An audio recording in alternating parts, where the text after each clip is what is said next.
Spike is a rather interesting character.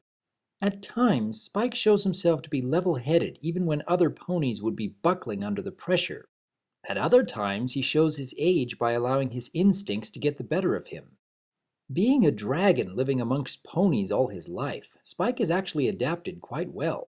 It is rather fortunate that Spike can handle a wide variety of foods. I can't imagine Spike fitting in too well with the ponies if he was strictly a carnivore. But even with all the notable differences between ponies and dragons, Spike seems rather comfortable living among them.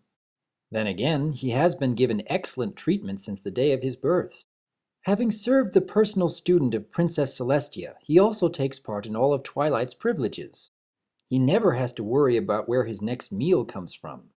And like Twilight, he has access to the entirety of pony history and knowledge, although it doesn't seem that that is the kind of life he wants.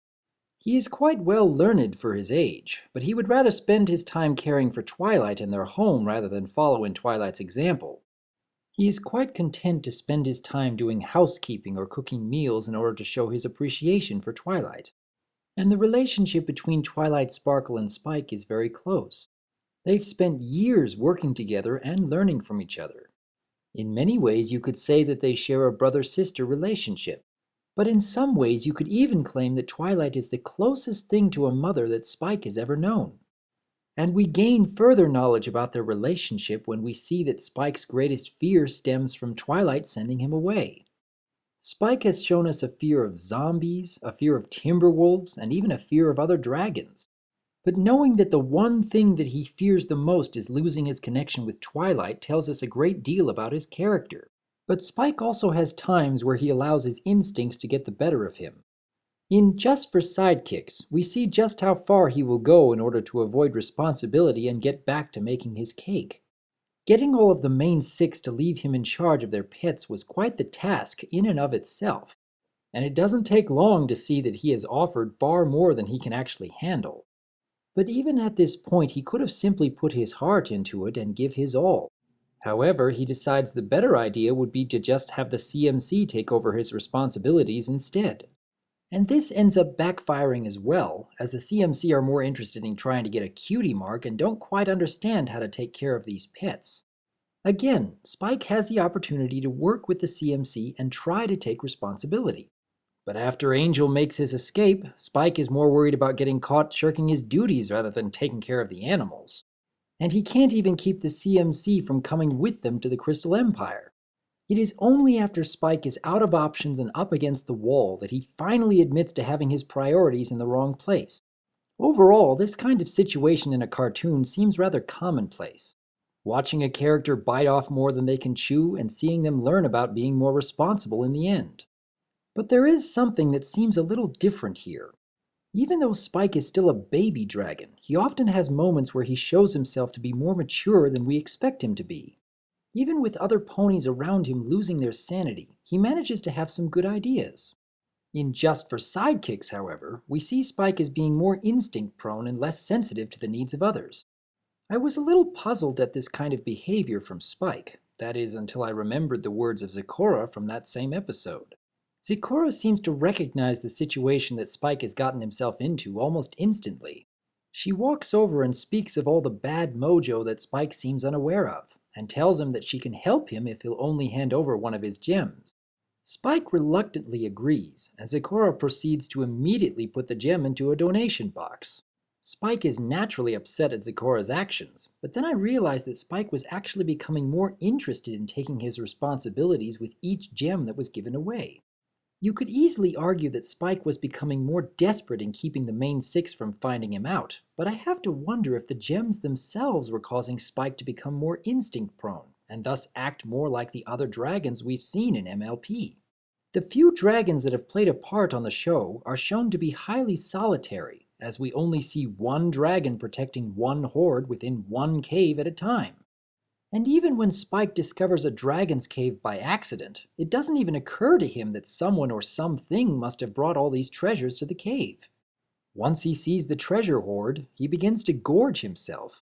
It is only after he sees that he is in way over his head that he becomes himself again. This is an interesting shift in Spike's personality. And we see this shift become all the more noticeable in Secret of My Excess. At the start of the episode, we see that Spike has been crafting a fire ruby and aging it for months, and he has been looking forward to the day when he can consume it. When Spike realizes just how much Rarity would like to have the gem, he makes a rather difficult choice to give it up. But he immediately loses any regret over it when Rarity gives him a kiss only a few seconds later.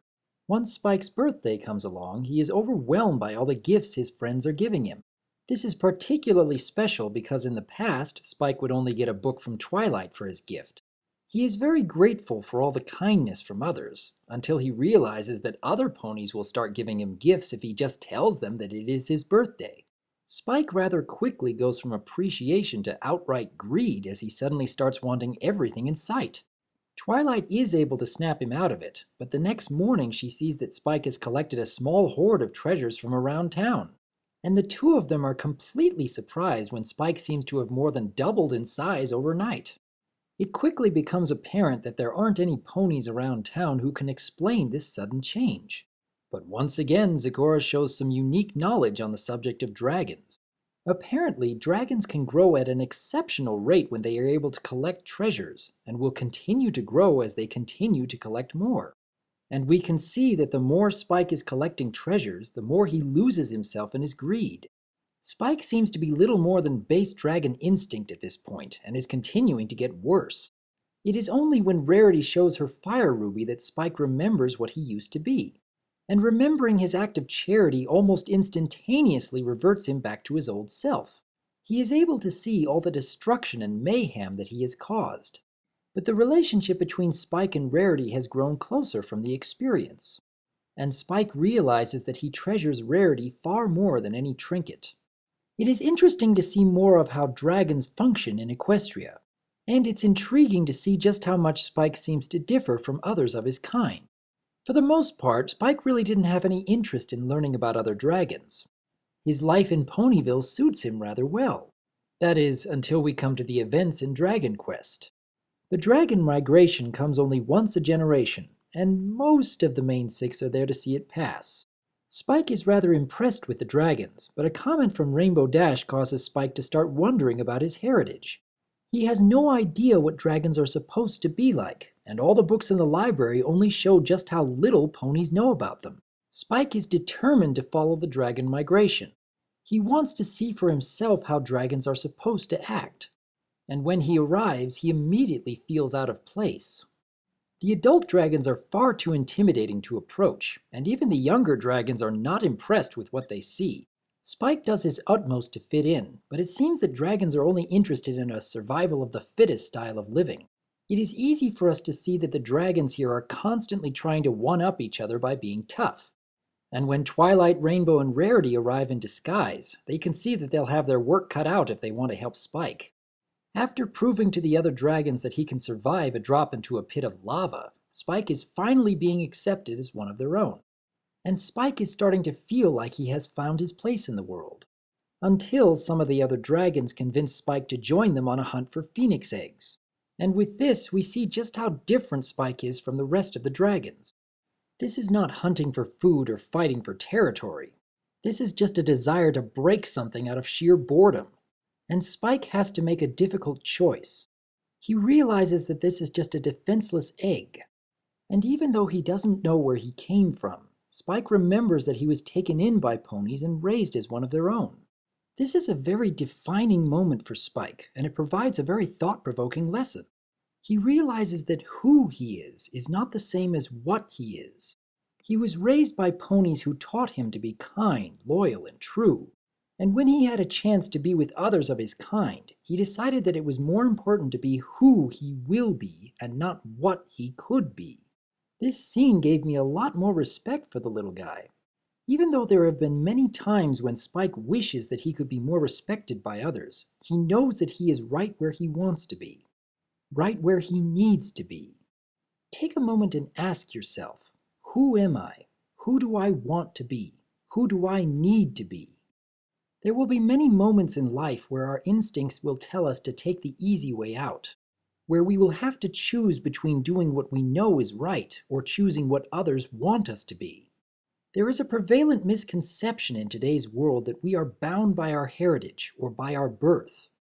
The courts have been filled with cases where perpetrators far too easily and too often blame their behavior on influences beyond their control, asserting that they are powerless to overcome. This has led to a culture of victimization and abandonment of personal responsibility for one's choices. If this theory is to be believed, then figures like Martin Luther King, Helen Keller, and even Albert Einstein must be stricken from the history books. Each of these great historical figures suffered from debilitating circumstances, be they physical, mental, or social. Would you believe that Albert Einstein failed mathematics classes as a student? Each of them could have taken the victim route, claiming that they were simply who they were born as and were powerless to overcome their obstacles. And yet history shows that determination, strength, and a sound moral compass can overcome even the most stubborn of obstacles. We are never trapped by what we are.